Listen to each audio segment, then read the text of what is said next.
Yeah, there's a handout on the 16, I believe the 16 mental defilements mentioned in the Sutta.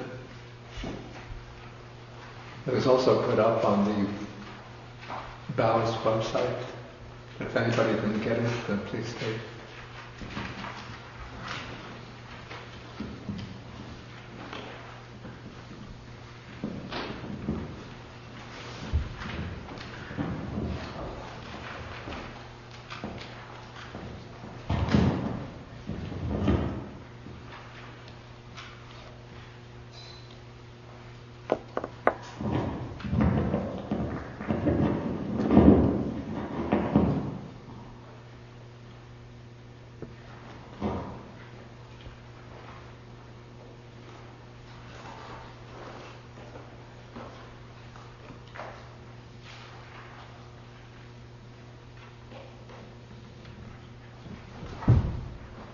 Okay, we'll start with the homage to the Buddha.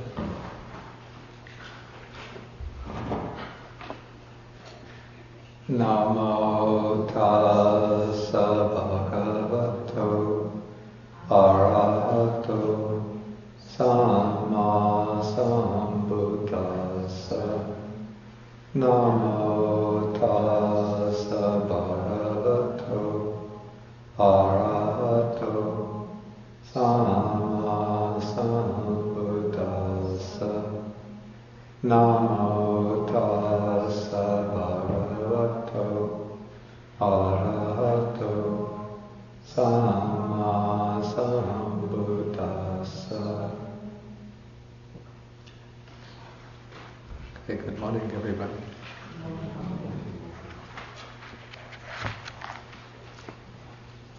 Okay, today we will be taking Sutta number 7 in the Majjhima Nikaya.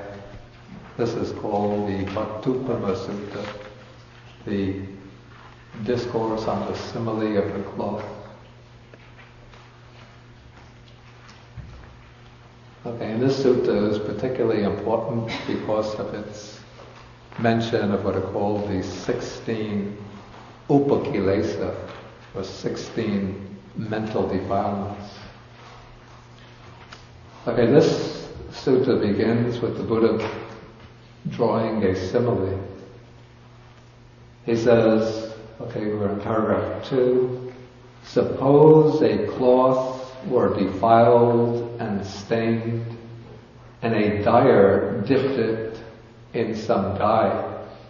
Could be either blue, yellow, red, or carmine.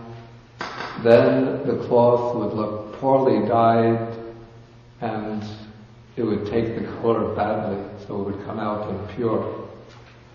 So why is that? Because of the impurity of the cloth. And so the Buddha says, when the mind is defiled, then an unhappy or a bad destination may be expected. And what's meant by a bad destination or an unhappy destination is an unhappy realm of rebirth. That is the rebirth in one of the 3 lower realms of existence, in either the hell realms, the animal realm, or the realm of the unhappy spirits.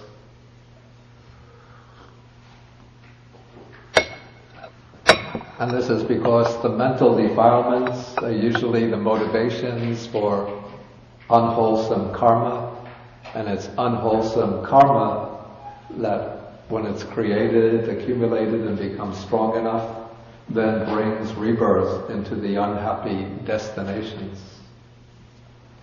Okay, then on the counterpart to this, suppose a cloth were pure and bright, and the dyer dipped it in some dye, some kind of dye, again blue, yellow, red, or carmine. Then when the cloth is taken out, it would be well dyed and pure in color. And why is that? Because the cloth is pure, because the cloth has been thoroughly cleansed. And so too, when the mind is undefiled, a happy destination can be expected. Usually in mundane terms, the happy destination or the good destination means a good realm of rebirth. That is, rebirth as a human being under fortunate circumstances, or rebirth in one of the celestial realms. But here I think the word happy destination or fortunate destination has a broader meaning. It means not simply a fortunate realm of rebirth, but it also includes those attainments that lie beyond the realms of rebirth. That is, it could also include the attainment of the path, realization of the paths and fruits, or in other words, the attainment of nibbana. Okay, so the simile of the cloth is the way in which the Buddha opens the sutta. And now he's going to take off from that simile of the cloth by explaining how the mind is defiled and then how the mind is cleansed. And he does this by mentioning the factors that are called, in this translation is called the imperfections that defile the mind. But actually the Pali word, as you find on the handout, is chitas upakilesa. Upakilesa comes from the word, it's chitta, which means mind, and then we have the word kilesa, which normally means defilement. And when we have the prefix upa, sometimes upa gives the sense of minor. So these might be called the minor defilements. The major defilements would simply be greed, hatred, and delusion. And then the different branches of greed, hatred, and delusion are the upakilesas, different combinations of greed, hatred, and delusion. Or we might say different chemical compounds of these basic elements. Okay, so now the Buddha, after raising the question, what are these defilements of the mind, now he's going to enumerate them. And they come down as 16 factors. The first is given as covetousness and unrighteous greed. Here what's the word is translated as covetousness. If you look at the table, we have abhijja, and then that's coupled with visama lobha. And some of the terms that are come in this list of 16 factors are a little bit obscure in the Pali. It's difficult to determine just from the sutta itself what exactly is meant by these terms. Perhaps they would have been, the words would have been known, easily understood amongst the Buddha's contemporaries, just as we can understand words like resentment, obstinacy, insolence, and so on. But over time, it seemed within the Buddhist community, as Buddhism spread to other countries, the exact meaning of these words became obscured. And so some of the commentarial texts attempt to give more precise definitions of these words. And so to understand them, I took selections from two other texts. One is called the Vibhanga. This is the book of analysis. It's the second book in the Pali Abhidhamma Pitaka. And it has one chapter towards the end of the Vibhanga, which gives detailed analysis of all the different mental defilements with sometimes long definitions of them. The other source that I drew upon is the commentary to the Majjhima Nikaya. This is called the Papancha Sudani. Okay, and so I indicate with regard to each of these defilements what is the source of the definition. So if you look at the paper I gave out, finding what is the meaning here of abhijja, translated as covetousness. So and what is the difference, the distinction between covetousness and unrighteous greed? They are joined together to form a compound, but there seems to be a subtle distinction in the exact meaning of these two terms.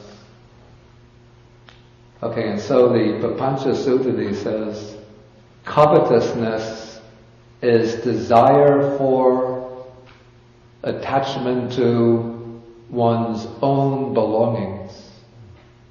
Actually, that's a little bit contradictory to the exact meaning of the English word covetousness, right? Which normally means desiring the possessions of others.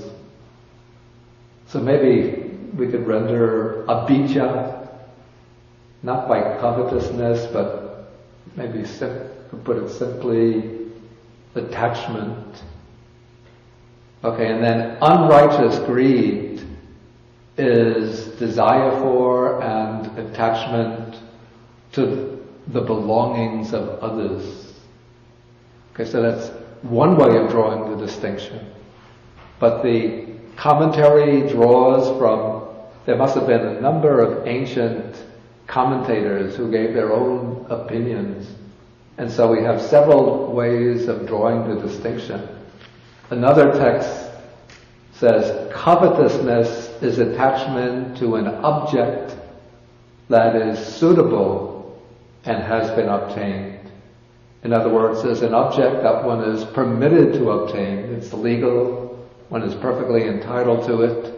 But if one has intense attachment to it, then that is what is called abhijja.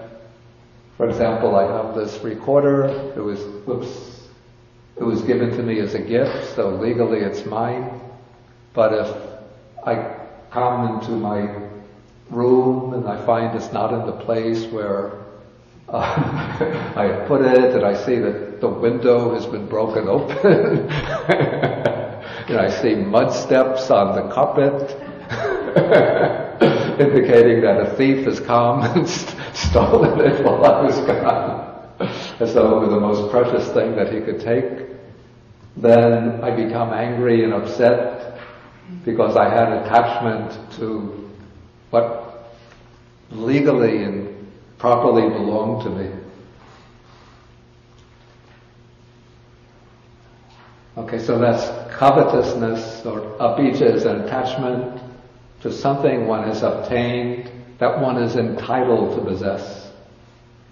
Whereas unrighteous greed is attachment, or we say it's a craving for an object that is unsuitable, not allowable, and has not been obtained.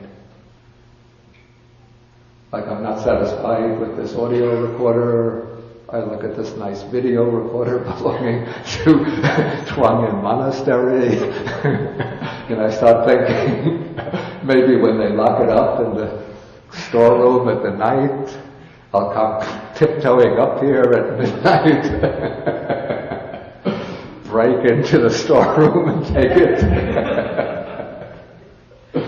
Okay, so that's visamaloma, unrighteous greed.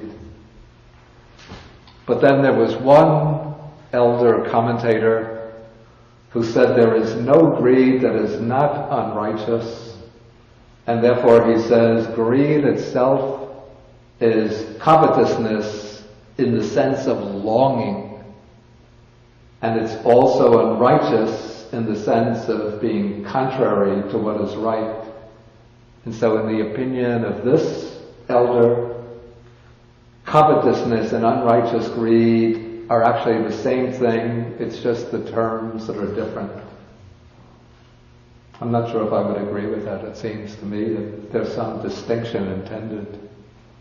And also I think it's important here that the text uses the expression visamaloma, which means unrighteous greed.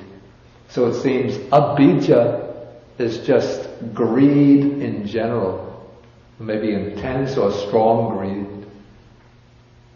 And then visamaloma is unrighteous or greed that's illicit or illegal. Greed directed to an object to which one is not entitled. Okay, so you could say anyway that there was no, even in ancient times, there was no unanimity of opinion about the exact meaning of these terms. Okay, the second defilement is ill will. Here the word given is, in Pali, it's vyapada. This is also mentioned as the second of the 5 hindrances, and it's also the second of the 3 types of unwholesome thought.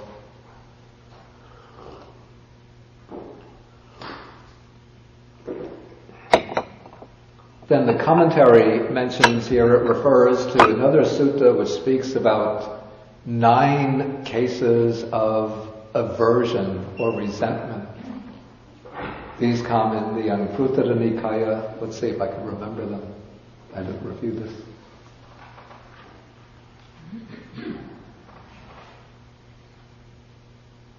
Okay, somebody does what is anyway, maybe we don't have to go through all 9 of them. But if somebody does what is displeasing, disagreeable to me, aversion or resentment can arise. If somebody does what is disagreeable to somebody who is dear and beloved to myself, then aversion and ill will can arise. If somebody does something which is pleasant and agreeable to a person that I dislike, then again a feeling of ill will arise towards that person. So this is ill will. And then closely related to that is anger. This is number 3, coda. It seems ill will and anger are closely connected, but ill will seems to be more of a quiet, persistent type of aversion, a kind of continuous dislike for somebody and wishing harm for that person. Whereas anger is a feeling, an emotion which arises suddenly, and it can be directed towards either people or to circumstances or conditions. So if I want to go out, take a walk, say, or I have a plan to go make a trip, an outdoor trip on a day, and then it's pouring that day, I get angry. Not at any person, but at the weather. I remember when I was a young boy, the baseball season started, and I was so looking forward on the Saturday to starting the baseball season. And that day, it rained, and I got so angry that I took my fist and I banged the window, and I broke the glass of the window. As if breaking the glass is going to stop the rain.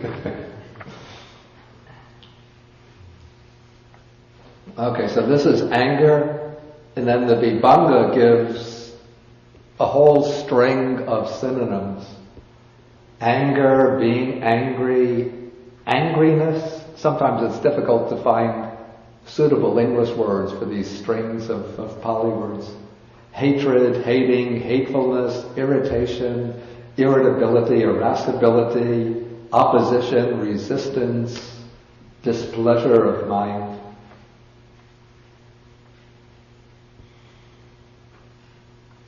If this doesn't make anger clear to you, then I don't know what will. Okay, then we come to another word which belongs to the same family. In this edition of the Majjhima Nikaya, it's translated as resentment, But I think at a later time I came to prefer another rendering, which is malice. The Pali word is upanaha, and the Vibhanga explains, Vibhanga and the Papancha Sutta both explain in a very similar way. Okay, first there arises anger, but when that anger is directed towards a person and it persists arises again and again to the point where it completely overpowers the mind, then it turns into malice. It seems it's a stronger type of ill will. Ill will, perhaps, is just dislike for a person. But upanaha is that dislike which takes the form of wishing for that person to meet with some kind of harm and misery. Or it's a strong antagonism towards another person.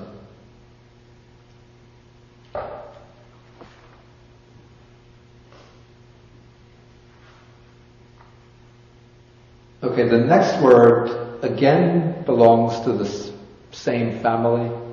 You see from 2, starting with number 2, continuing to 3, 4, 5, 6, even 6, even to some extent 7 and 8, all of these mental states are in some way connected with the unwholesome root of hatred. In Pali, dosa. So this is called contempt. And this means, according to the Papancha Sutta, it's disregard of favors done towards oneself. So it takes first the example of a person from lay life. So somebody is poor, maybe born into unhappy circumstances.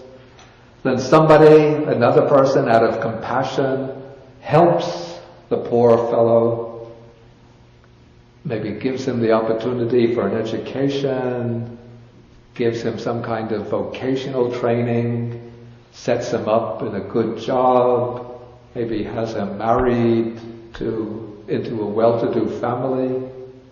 And then later that person, after he's worked his way up the employment ladder, he looks back at that person who benefited him and then thinks, what did that fellow do for me?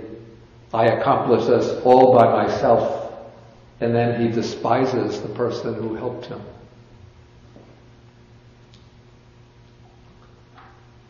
Okay, so this is the case, that's the case of a lay person. Then the case of a monk, it's somewhat parallel. We have a monk who initially is just maybe a young novice from a peasant family. He gets ordained, then his teachers give him instruction. He might be bright, intelligent, so he rises up amongst his peers, till later he becomes well-known, famous, highly respected. Then he looks back at the elders who gave him his early instructions and thinks, how did they help me? I accomplished this all by myself. And thus he regards them with contempt. Okay, the next defilement was a little bit obscure, and I'm not sure that I captured the exact nuance of it. I used the rendering.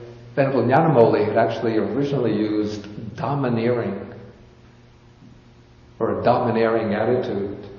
But then when I looked at the explanations given in the commentaries, I saw that didn't fit very well. And so then I changed the rendering to insolence.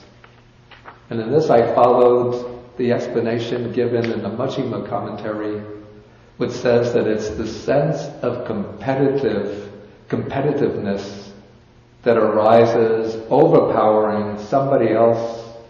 For example, towards a learned person, one thinks, what is the difference between you or me? That is, You compare yourself to others, and even though that other person might be superior to oneself, but you think, I'm just as good as he is, and then one looks down at that person, or one tries to compete with that person, and then one looks insolently at that person. Okay, that's an attempt to understand the meaning. The next two, the meaning is quite clear. One is envy. And so this is explained in the Abhidhamma as the envy that arises towards the gain, honor, respect, esteem, veneration, and reverence shown towards others. I think that explanation is framed against the background of monastic life, but in mundane life it could be envying even the wealth of others, the possession of others, the position of others, many different objects of envy. But the emotion behind the envy is basically the same. It's a feeling of displeasure or dislike when others receive things or achieve things that one doesn't receive oneself, or that you haven't achieved yourself. And then the other side of envy is miserliness or stinginess or meanness. And this is the feeling of not wanting to share one's good fortune with others. And so again, the Abhidhamma text gives the explanation in terms of a monastic situation. That is miserliness regarding dwellings. Like sometimes a monk will have, sometimes he's offered several dwelling places and he wants to keep them all, not allow anybody else to live there. Or towards families, not wanting his own families of supporters to give support to others. Again, not wanting others to achieve gains or to share his gains with others. Not wanting others to receive praise, or not wanting to praise others himself, and not wanting to share his knowledge of Dhamma with others, from fear that others will take that knowledge, use that knowledge, and then advance by gaining that knowledge.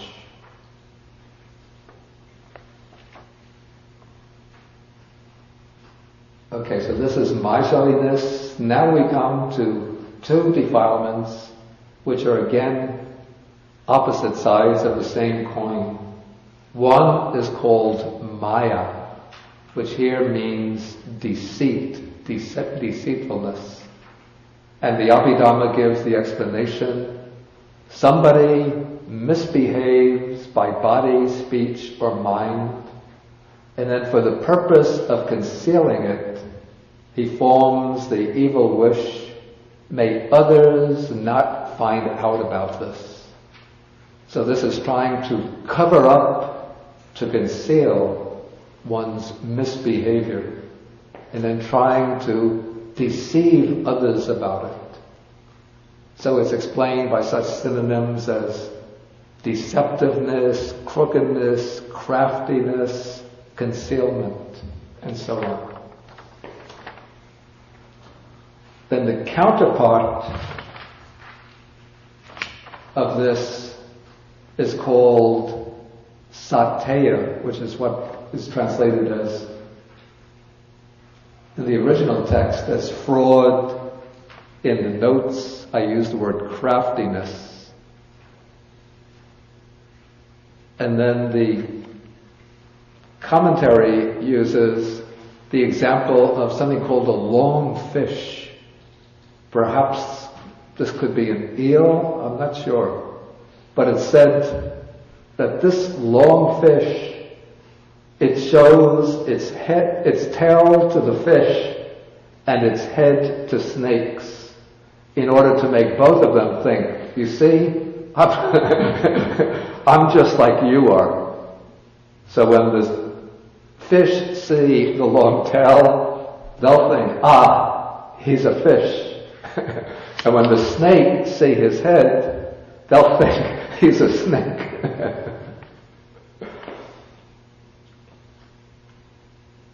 And so the trickster is somebody who shows himself to others in a deceptive way, and he says to them, I'll be your companion, your friend, your benefactor, I'll never desert you.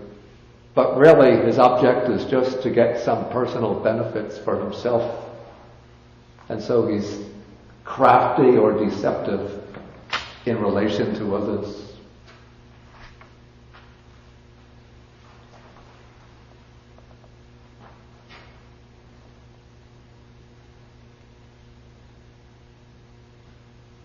Okay, the next one is obstinacy.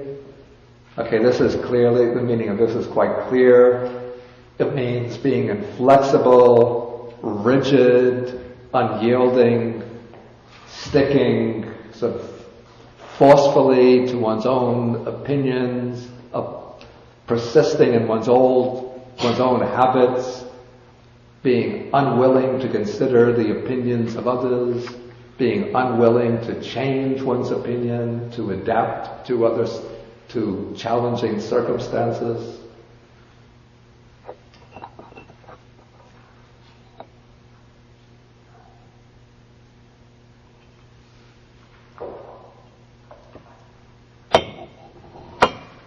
Okay, the next, again, it's a little ambiguous, exactly the meaning of the Pali, but basing on the explanation in the commentary, I rendered it as rivalry.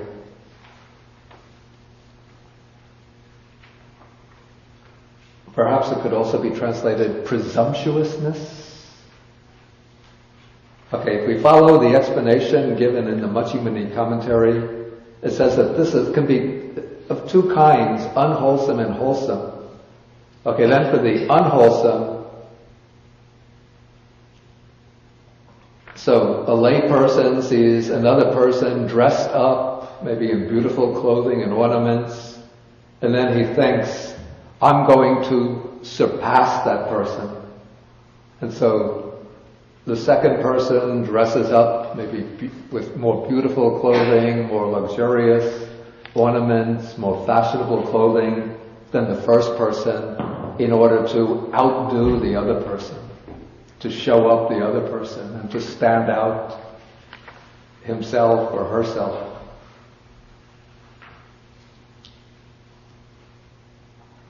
And then in the case of a monk who hears that another has learned so much Dhamma or is able to preach so much, then he thinks, I'm going to outdo that person. And so he tries to learn more, to preach longer. Maybe if the other person is able to sit in meditation for 1 hour, the one is looking over, waiting for the person on his side to get up, to break his legs and to get up, and then thinks, I will sit longer, I'll sit for 2 hours so everybody will admire me. So this is trying to outstrip the other person based on a conceit and a wish to stand out and to be somebody special.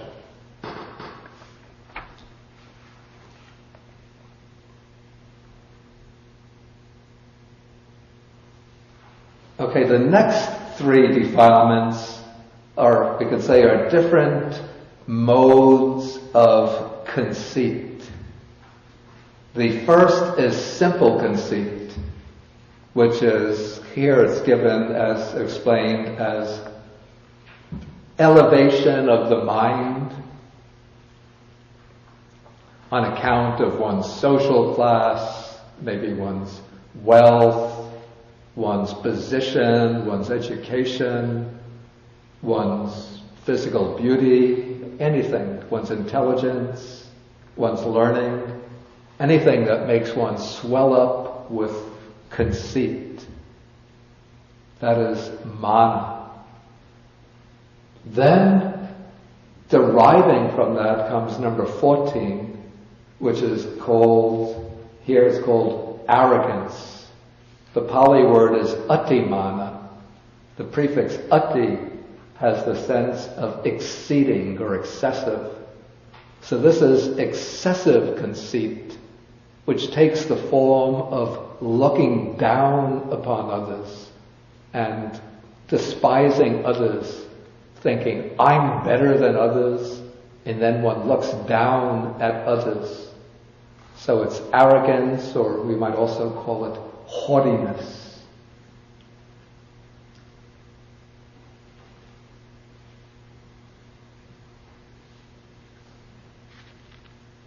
Okay, then comes number 15.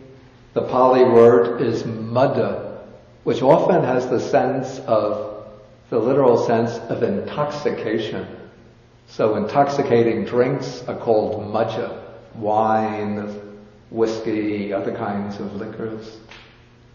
And so this is a state of mind which is intoxicated. It could be intoxicated with one's social class, one's family background, one's education, one's physical beauty. And the suttas explain this intoxication as being intoxicated when young, one is intoxicated with one's youth. When one is in good health, one is intoxicated with one's health.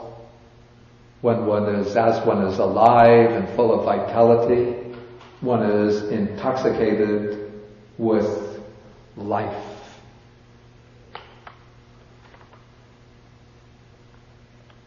Okay, so this is intoxication or vanity. And then the 16th is a very general or broad term. In Pali, this is pamada, which in the published translation it's translated negligence. Later I revised this to heedlessness.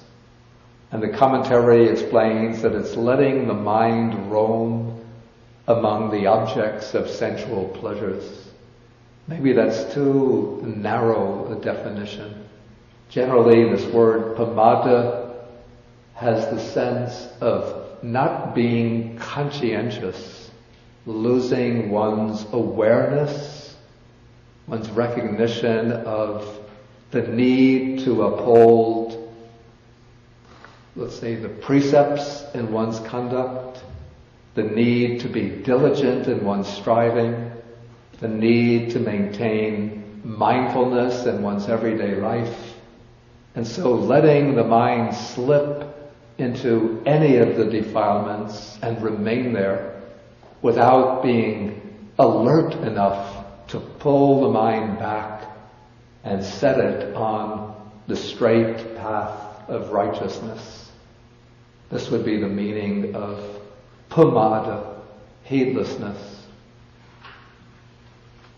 And maybe most of you have read the Dhammapada, you know the second chapter in the Dhammapada.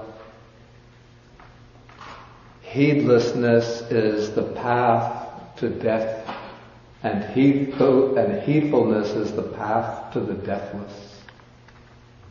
And so the Buddha has again and again emphasized the importance of heedfulness in all activities. Okay, so this takes us through the 16 defilements of the mind. If anybody has any questions relating to these, please feel free to ask. Do we have the floating microphone?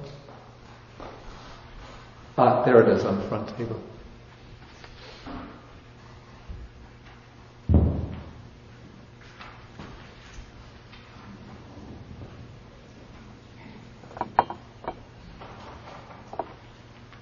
Yes, Bate, should we take any significance from the order in which these are presented?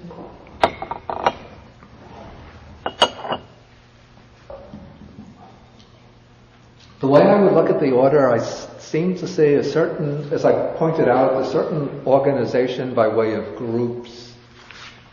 Okay, first, the covetousness and unrighteous greed. This is, of course, it's connecting with the first unwholesome root, which is greed itself. Then from 2, 3, 4, 5, 6, those defilements are in some way almost manifestations or variants on the second unwholesome root, hatred.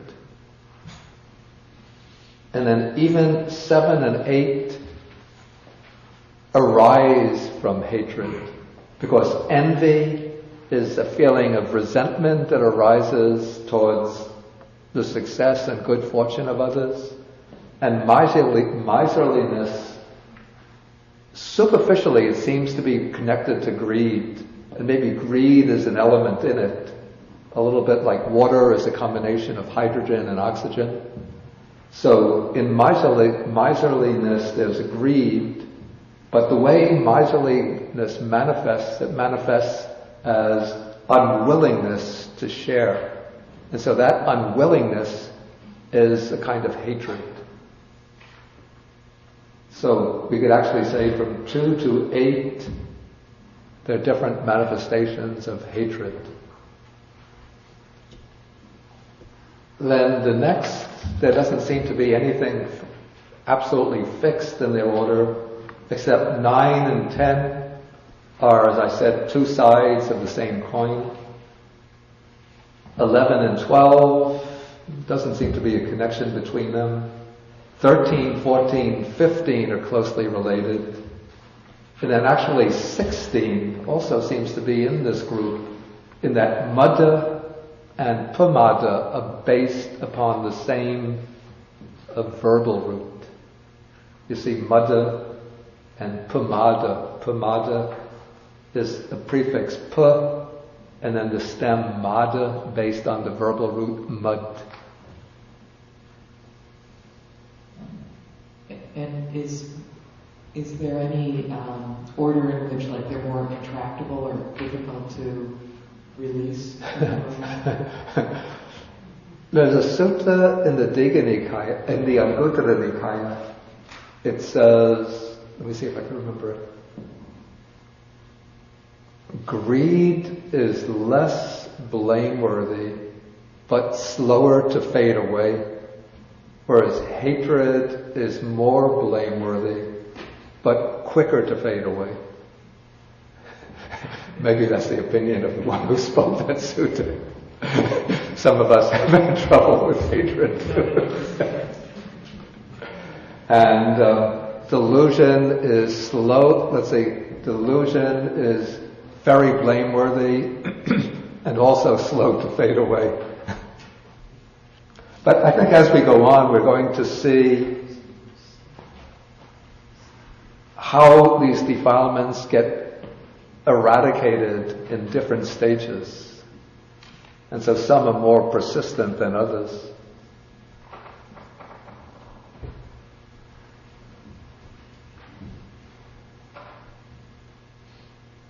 Could you explain the difference between the first minor defilement with the first mental karmic unwholesome conduct? The first unwholesome what? The 10 karmic paths, the first one and the first karmic path. Because when we had that sutra, you explained that as longing for others' possessions. Oh, I see. Then it's exactly the opposite, although they use the same word. Oh, this is a good point.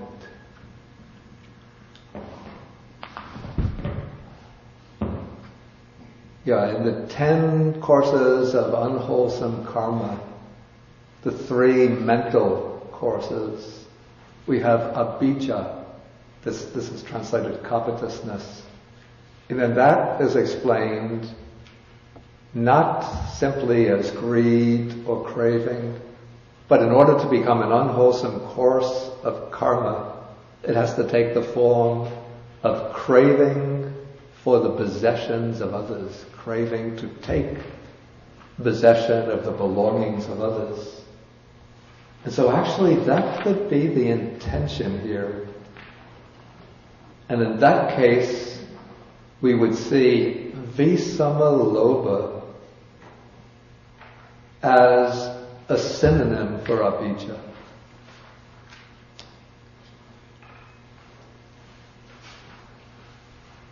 In fact, it's even possible, conceivable, that the original sutta spoken by the Buddha simply used the word abhijja, and then to clarify the meaning, maybe some monk who was explaining it introduced the word visamalobha, which is a rare combination, as a way, or maybe the Buddha himself introduced that word as a way of clarifying the exact nuance of abhijja here. And then it came into the text. So that's a possibility.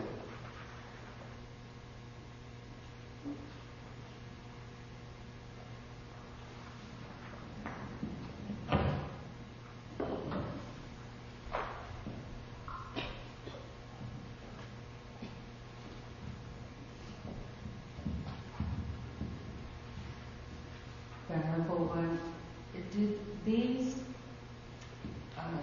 codes of conduct arise out of the community of the Sangha at the time and the Buddha's observation, or did they come from his experience as he was on the journey to enlightenment after he left the palace? I would say that they probably, this particular list has just come from his observation of the way the human mind works. They would have been, of course, I mean, monks have them as well. The fact that one gets ordained doesn't mean that the mind is automatically cleaned of them. And obviously, because the Buddha is explaining them to the monks, so he's explaining how a monk should go about overcoming these defilements of the mind. But they're not something just which is peculiar to members of the Sangha, but everybody has, at least everybody who hasn't reached some stage of enlightenment, has these tendencies in the mind. So this is a kind of a broad schema for incorporating many different defiled mental states as a kind of guideline for training. Okay, I'll just take there's one internet question, then I want to move on. Okay, the question is heedfulness similar to mindfulness? I would say that mindfulness is part of heedfulness, but they're not exactly synonyms. I would say that heedfulness involves mindfulness. It involves some sense of what we call in Pali hiri-ottappa. Hiri would be the sense, sometimes it's translated the sense of shame, or maybe better, the sense of self-respect. And ottappa is the fear of the consequences of wrongdoing. And then it also involves energy or effort. That is, making the effort to pull the mind back when the mind is wandering off into the pasture of unwholesome thoughts, or the temptation to act in unwholesome ways.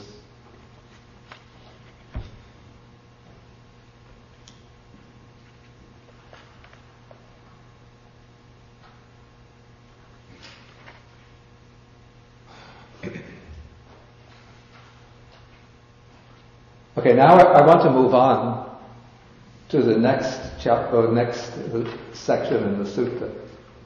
Here, this is a very concise section. The text says, knowing that covetousness and unrighteous greed is a defilement of the mind, a bhikkhu, a monk, abandons it. Knowing that ill will and so forth, up to negligence, is a defilement of the mind, a monk abandons it.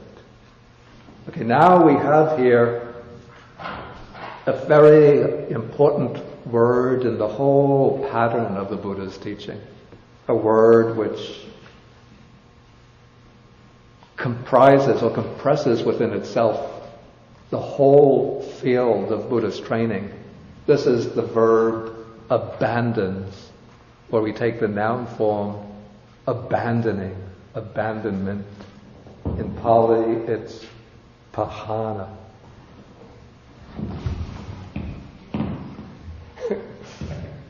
Can't seem to abandon.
Okay, now this word abandoning covers, you say, the full range of the practice of the Buddhist path. And so the texts sometimes make a distinction of 3 types of abandoning. So one type is called, you call it abandoning by factor substitution, or abandoning in a particular respect. First, I'll just mention what all 3 are, then I'll explain them. The second is abandoning by suppression, and the third is abandoning by eradication. Okay, now abandoning by in a particular respect, or abandoning by factor substitution, this is the way one overcomes a particular defilement by developing a quality that's exactly opposed to that defilement. And so one can use a particular type of reflection as an antidote to a particular defilement of the mind. So for example, suppose I find, examining my mind, that I have a tendency to ill will, or to resentment, or what do I have here? To ill will, to anger, to malice, those types of unwholesome mental states, defilements that are connected with hatred. So then the way to overcome this would be to develop the meditation on loving kindness, metta bhavana. And so if I practice the meditation on loving kindness, I set in motion certain potentials in the mind which are opposed to ill will, to hatred. And as those potentials are actualized and become stronger, then I'm able to eliminate, at least temporarily, eliminate ill will and hatred. So it doesn't arise very often. If it arises, it doesn't persist a long time. If I have a tendency to envy, then I might practice instead the meditation of mudita, that's rejoicing in the success and good fortune of others. So when I rejoice in the good fortune of others, then this helps to overcome envy. And as I become more, the mind becomes more familiar with the meditation on mudita, altruistic joy, then envy gets worn away until it becomes very weak, almost non-existent. If I have the tendency to conceit and arrogance, then I might do the contemplation of impermanence, like a kind of reflective contemplation that this body, this life, my wealth, my position, all of this must pass away. So how can I be proud of it? How can I base my conceit upon it? How can I look down at others when the turn in the wheel of fortune and they might be wealthier than I am, they might be more higher status than I have. Okay, so this reflection on impermanence becomes the antidote to conceit, arrogance, and vanity. So these are methods of factor substitution. One develops one factor that's specifically opposed to a particular defilement, and in this way one weakens the defilement. Okay, so that's an important part of the Buddhist training. And generally this covers a good part of the preparatory ground in Buddhist mind training. We have to find out what our particular weak spots are, our vulnerabilities, what are the defilements that arise persistently in our minds. Then we have to use the appropriate methods to counteract those defilements, to weaken them, to overcome them. Beyond this, there is another type of abandoning. This is called abandoning by suppression. And this doesn't mean the kind of anxious repression that we're supposed to have outgrown in this enlightened modern society. But rather this means the complete suppression of defilements through the ability to attain deep samadhi, particularly the stages of absorption, the jhanas. So when one becomes skilled in samadhi, then one can enter into the jhanas, which are very pure, powerful, wholesome states of consciousness, where the mind becomes suffused with bliss and rapture and equanimity and tranquility, bright and radiant. And so one doesn't see any trace of these defilements in such a mind. And when one comes out of the samadhi and goes about one's day-to-day activities, the power of that samadhi still continues on, so that the defilements don't even appear in the form of occasional thoughts. And so in this way we say the defilements have been abandoned,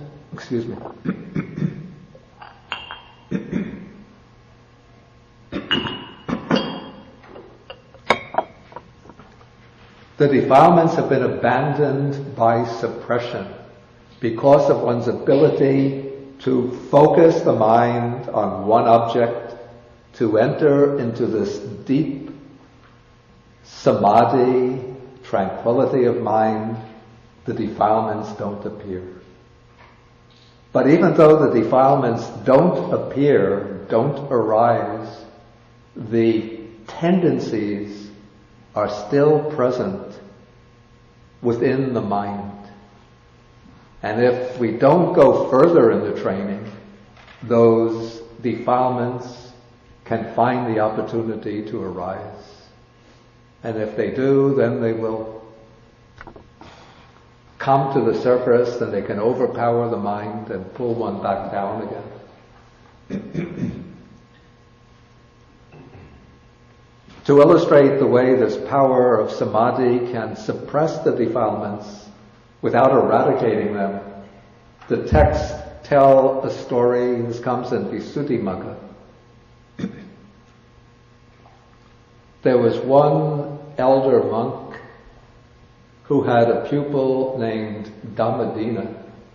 The elder monk thought that he was an arhat, that he was completely enlightened and liberated, that he had eradicated all the defilements, but he was only skilled, he had mastered the samadhis, and he had the supernormal powers too. And because of that, he thought he was an arahant. Now his pupil, Dhammadina, was a real arahant. And Dhammadina had left his teacher to go off to meditate in seclusion. And one day the thought came to Dhammadina, I wonder what my teacher's real status is. And so using his ability to read the minds of others, he directed his mind to his teacher's mind and looked into his teacher's mind, and he saw first the surface of the mind bright and radiant, but then using his power of supernormal power, he looked deeper into his teacher's mind, and he saw the defilements are still there. He's not yet liberated, but he's deceived himself into thinking he's liberated. And so one day he went to visit his teacher. He paid respects to him. Then he said to his teacher, so, you've attained the goal, have you? The teacher said, so it is, friend. Then Dhammadina said to his teacher, and do you have the supernormal powers too? The teacher said, I do.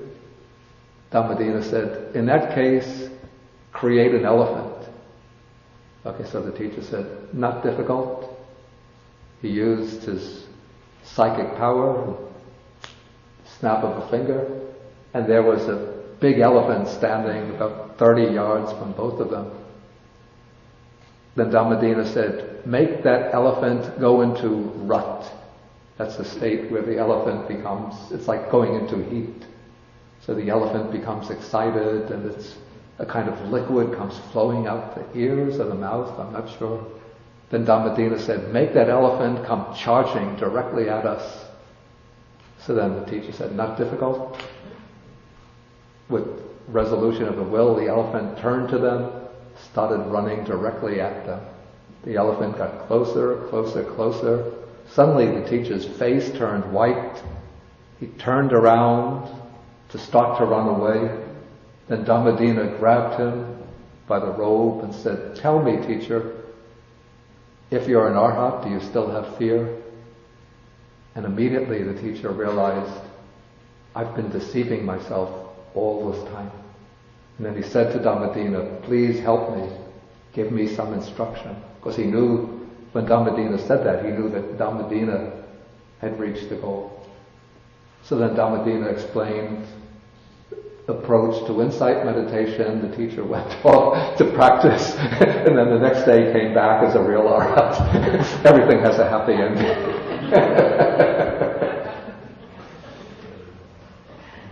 Okay, so the defilements could still be there, but beneath the surface of this powerful mind of samadhi. And so to eliminate them, one has to develop insight or wisdom. This is panya, or vipassana knowledge. And that brings about the eradication, abandoning by eradication of the defilements. Through this third stage, the defilements are eradicated right at the root, so that they can never arise again.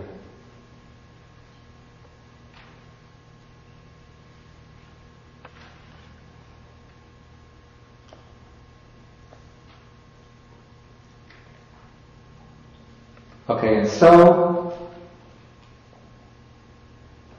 when the text says here, very concisely, knowing that covetousness and unrighteous greed is an imperfection that defiles the mind, the monk abandons it, and so on with all the other defilements. We have to understand that all three of these types of abandonment are compressed within this very short passage. But especially, it's intended to culminate in abandoning by eradication.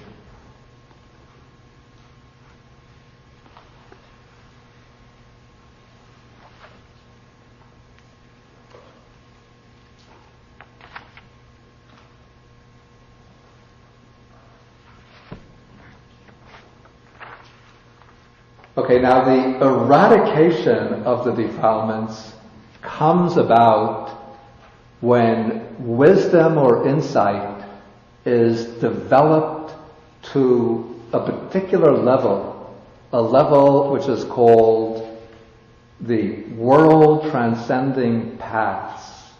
These are the states of consciousness which arise through the development of insight. They're states of consciousness which have the power to eradicate the defilements right at the level of the root. Well, the word eradicate actually suggests the root. So they have the power to eradicate the defilements so that they can never arise again. Then the commentaries explain which paths eradicate which defilements. There are 4 stages of enlightenment, or 4 stages of realization. Actually, I went through them last week when we did the Sutta on number 6, if one should wish, so I don't have to repeat them. Okay, so the path of stream entry, this is the first breakthrough to enlightenment, according to the Majjhima Nikaya commentary, eradicates contempt, insolence, envy, miserliness, deceit, and craftiness. I say that according to the Majjhima Nikaya commentary because I have not seen a sutta which states, I have not seen any sutta in which that is stated, and personally I'm somewhat doubtful about this. And actually I had this doubt many years ago, even when I was living in Sri Lanka, and I thought I was being a little bit, well, more than a little bit heretical in having that opinion. But then I read, I believe it was something by U Pandita Sayadaw. I believe it could have been the book called In This Very Life. And U Pandita Sayadaw, who's a very conservative, traditional Burmese meditation master, also expressed exactly the same doubt on this point. So I felt that I was not completely alone. So sometimes the things in the commentaries don't always have to be taken to be incontrovertible truth. And so since I never saw this in the suttas themselves, I'm still willing to uphold doubts about them. Okay, then it says, okay, the stage of once returner, the second stage of enlightenment, is not said to eradicate any of the 16 defilements. Then it's said that the third stage of enlightenment eliminates 4 of these defilements: ill will, anger, hostility, and heedlessness. That's what's said in the commentary. Now, based on the suttas, I would agree ill will, anger, hostility is eliminated by the non-returner. And I would also put, to me it seems likely that the defilements under number 1, contempt, insolence, envy, miserliness, deceit, and craftiness, are also eliminated by the non-returner. But I have doubt that heedlessness is eliminated by the non-returner. I suspect that heedlessness is a general term, can continue on even up to the stage of arhatship. The reason I think the text puts heedlessness under number 2 here is because the commentary defines heedlessness as letting the mind roam among the 5 objects of sensual pleasure. And sensual craving is eliminated by the non-returner.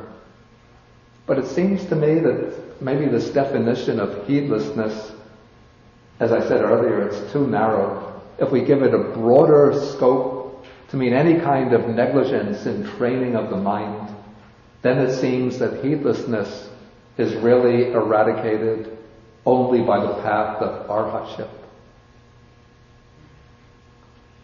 Okay, then the path of arhatship will eliminate all the defilements that are not eradicated by the earlier stages.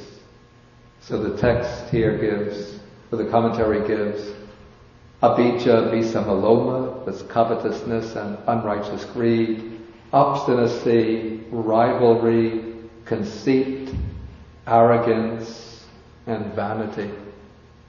And I would also put heedlessness in its broader meaning there.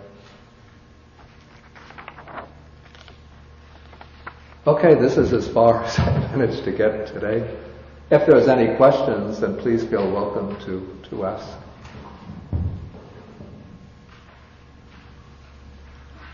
Okay, please.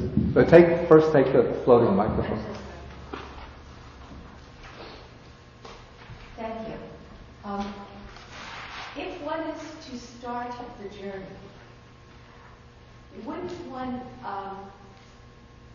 think of heedlessness as perhaps one of the first steps? Because to be aware, to be mindful, and then that would open one's mind and way of being through all the other paths. So I just wondered what you thought about that. And I have a second question. Let's take each question. What you say basically is true. At a very early stage, one discovers the tendency to heedlessness, and so from a very early point, one has to start training the mind to overcome heedlessness. But still, it would seem to me that heedlessness in some form will persist all the way through, even if the way I would understand it, right up to the final stage. Because there's still some tendency, even with the third, here the second level, the stage of non-returner, this person will eliminate sensual desire, but still there can be the tendency to heedlessness with regard to, say, thoughts of conceit, maybe some tendency to arrogance and vanity, some kind of obstinacy, some kind of greed. So that kind of heedlessness will remain. So it's continuous. It starts. But it doesn't end until one really has the... Yeah, that's the way I would see it. Okay, your second question? My second question dealt with the vitality, the quest for vitality and class and youth. But is there a right way of feeling vital, as I do in learning the philosophy of Buddhism? Is that... I don't quite get the question. Well, I have I'm just new to Buddhism, but I put myself into it. It's part of my everyday life and thinking. So I feel very vital. You mean like inspired, uplifted, Inspired. rejoice?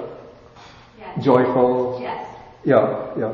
And is that a rightful effort, or is that unskillful as? Oh, no, not unskillful at all. Those are skillful qualities, or wholesome qualities. Yeah. Those are the things that sort of motivate you to continue along the way of the wholesome. Yes. Sometimes people think that, at least this was a sort of Western caricature of Buddhism back in the early 20th century, that it means that one has to dry up all vitality and become like a vegetable.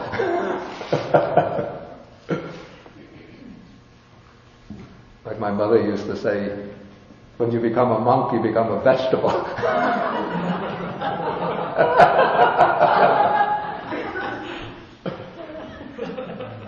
I'm only eating them.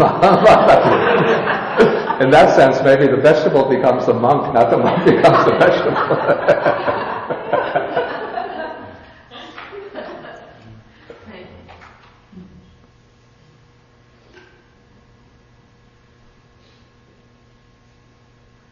Any other question?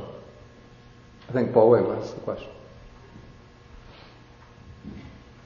Okay, I still don't understand the meaning of avijja with some lopa, because if we take visama to be synonymous with avijja, then it has to be abandoned by the stream enterer. But lopa is always synonymous with raga, so and only an arahat abandoned raga.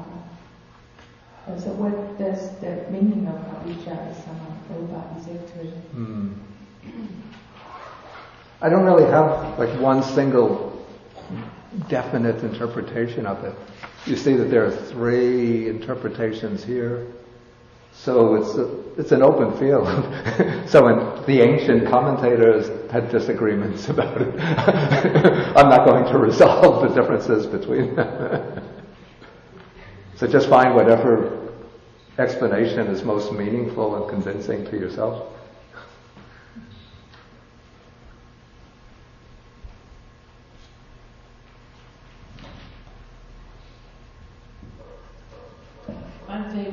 With the eradication, you had mentioned world transcendent path, the states of consciousness. What do you mean by that? The eradication by the eradication method, you mentioned with the wisdom and the compassion, the world transcending path and states of consciousness. What do you mean by that? By that expression, world transcending? World transcending path, you said there were certain states of consciousness. Yeah, okay, these are the attainments, let's say, these are the attainments, well, let's say, these are the realizations that mark the attainment of the 4 stages of enlightenment, the stage of stream enterer, once returner, non-returner, and arahant. Okay, we'll have to end now with the sharing of the merits. Then, about 12 o'clock, we could come back and then continue some more discussion. Any questions and answers? Then next week, it's the Thanksgiving weekend, so I won't have the class next Saturday. But there is a program here. I think if you're interested, it's like a 4-day, 3.5-day retreat called The Taste of the Spiritual Life. It's not a pure meditation retreat, but there'll be periods of meditation, study, explanation of the routine of monastic life, basic principles of Buddhist etiquette. I'm supposed to give some lectures each day. So you're welcome to register for that. But the next Majjhima Nikaya class will be 2 Saturdays from now, that is December 5th. And then I'll finish this sutta December 5th. Okay, so let us end by sharing the merits with the Devas, the Nagas, the Bhutas. Akasata chabhumata deva naga mahidika punyantang anumoditva chiram rakantu sasanam. Akasata chabhumata deva naga mahidika punyantang anumoditva chirang rakantu desanam akasata chabumata deva naga mahitika punyantang anumoditva chirang rakantu mang parang Etavatacha amhehi sampadam punya sampadam sabbe devanumodantu sabba sampati siddhya etavatacha amhehi sampadam punya sampadam sabbe bhutanumodantu sabba sampati siddhya etavatacha amhehi Sampadam punya sampadam sabbe satanumodantu sabba sampati siddhya bhavagupadaya pichihetato etantare satakayupapanna rupya rupicha asanya sanino tukha pamuchantu pusantu nibutim.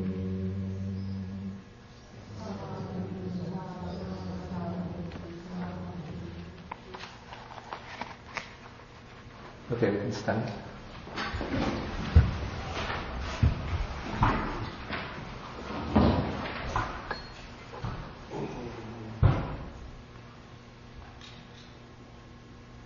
Three bows, so help us.